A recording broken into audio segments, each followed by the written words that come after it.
Hello and welcome back to Trans Topics. So I'm doing it. This is one of my update videos for HRT, my whole transition journey updates. And this is my 2-month update. This is me 2 months on estrogen, which has been a very interesting journey so far. Very cool journey so far. The last month of my life has been something. If you follow me on Twitter and such like that and TikTok, then you probably know that I unfortunately went through a breakup in the last month. Thankfully, it was nothing to do with me being trans or anything like that. My ex is and continues to be completely supportive of this whole process. It has nothing to do with that.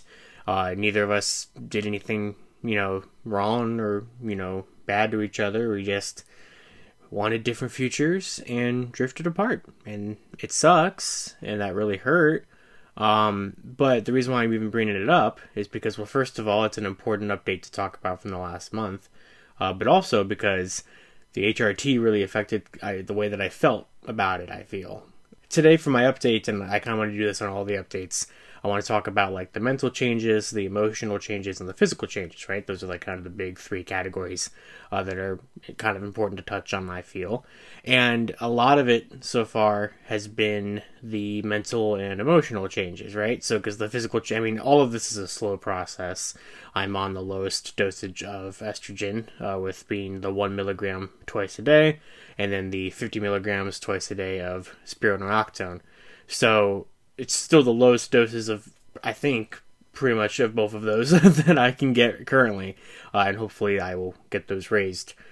We'll get to that because there's been an issue with that. I feel a lot better.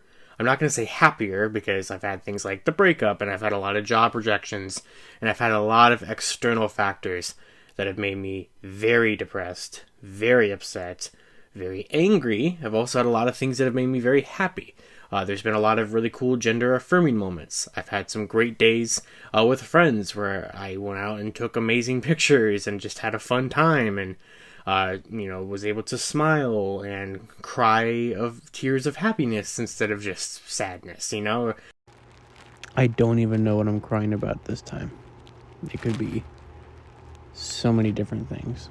I hadn't felt like I was able to cry in so long, in a way that was like a meaningful cry, and I feel like I can attribute that to just how emotionally charged like a breakup is, and then also like HRT allowing me to kind of feel a little bit more in tune with my emotions and stuff like that. And maybe that's kind of a placebo thing, but there also is like a lot of people say that is something that happens, and I feel like it really is. I feel like I'm more in tune with my emotions and can express my emotions a little bit more like accurately, like how I'm actually feeling. And I wouldn't say like they feel stronger. I just feel more in tune with them and able to express them easier, like I pretty much just said. And like this past week, at the time that I'm making this video, I've been very angry, but for a number of reasons. And mainly it's because of the job front just going absolutely nowhere, and monetary issues, financials, and this and that. But I don't feel as angry as I usually would feel, I guess, and maybe that's probably part of the whole HRT thing too, is that the anger doesn't feel as strong. Sadness in some cases, and then of course happiness are more productive than anger. So I'd say that's cool. A lot of the mental changes have been very much more of a boost in confidence. I am really starting to kind of care how I look. Like, I think my hair looks somewhat presentable today, but it is a little. I don't know how to manage hair, and I want it to grow like longer, and it like just kind of curves here and doesn't like go over my shoulders like I want it to. I'm also just probably bad at like styling it because I don't really do that. I just run a brush through it for like 5 seconds, but I'm tangenting. I do have a journal that I keep. This has sort of been my journey journal. So I've been kind of writing down stuff in here. I'm not going to open this because this is very private. But I'm trying to keep like a record of this, you know, between the videos and the journal and this and that and pictures. I've been taking so many pictures because I like to document things. And finally, that brings me to some physical changes. So there hasn't been like a ton, and these are ones where, you know, it's like, is this really happening? Is this placebo? You know, the mental things I feel like I can notice more. The physical things and emotional things I definitely notice more. The physical things are more slow, you know, and that's how this process goes. But some have definitely started to show themselves in ways that are definitely not just a placebo kind of thing going on. First of all, like my favorite thing that's happening, they're starting. If you know what I mean. I'm so happy about this. This is the thing that I wanted, like probably one of the things I wanted the most. I mean, I wanted all of this, but I wanted this like probably one of the most. I'm happy about that.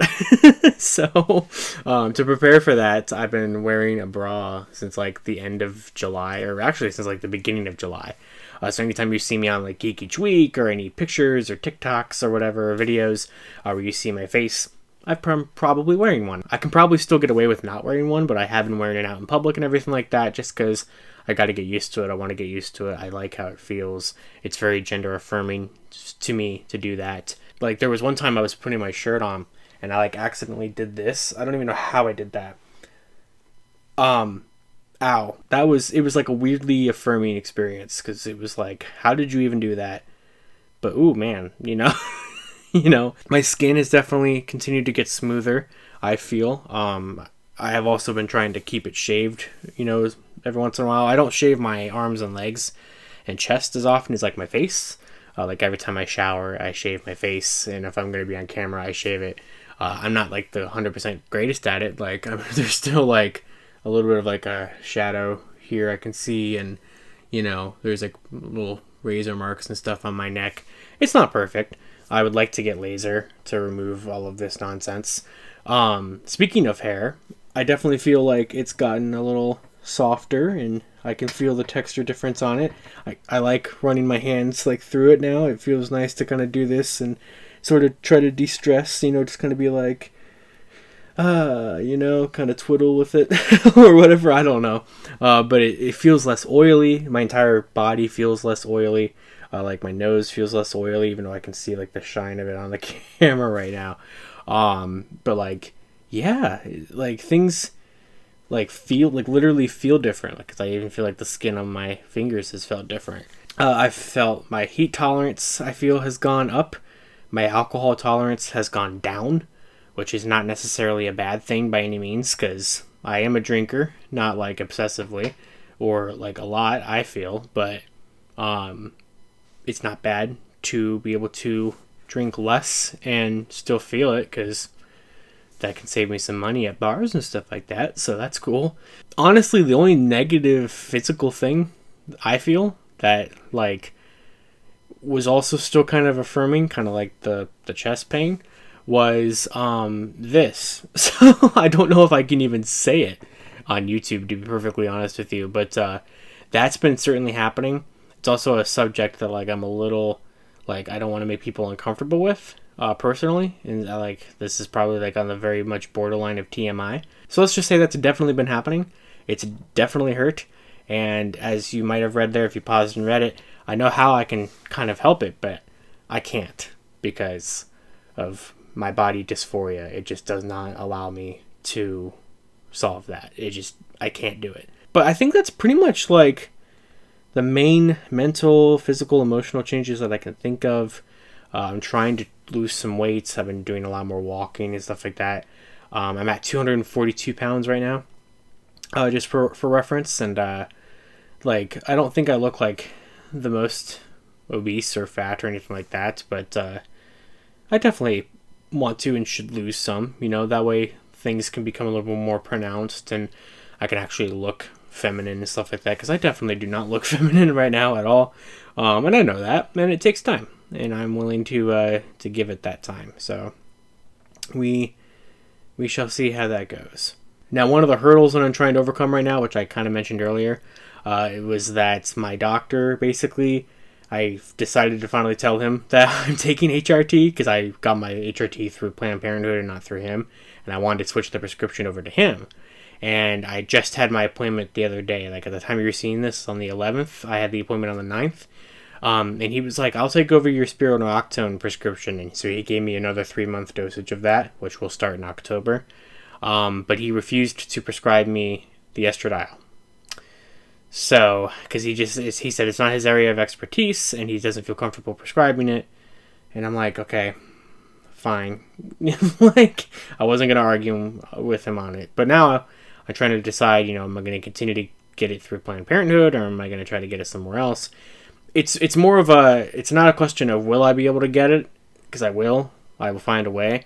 It's just a matter of, like, this is just an unnecessary hurdle. He could just write the damn prescription, With every hurdle that I have to overcome like that, it's going to just be like another reminder of, like, why I'm doing this, And each one that I'm able to successfully overcome just means that I'm one step closer to being the person that I want to be and feeling the way that I want to feel, and, having people see me the way that I want to be seen, and just be able to actually feel comfortable in my own skin, be, perceived and treated as a woman, and I'm willing to do it, Like, this is a very minor hurdle, this whole, like, my doctor won't prescribe me the estradiol thing, and I know I'll be able to overcome this one, and there'll be harder ones in the future, and, that's, the universe is just going to throw those things at you, because nothing can ever be,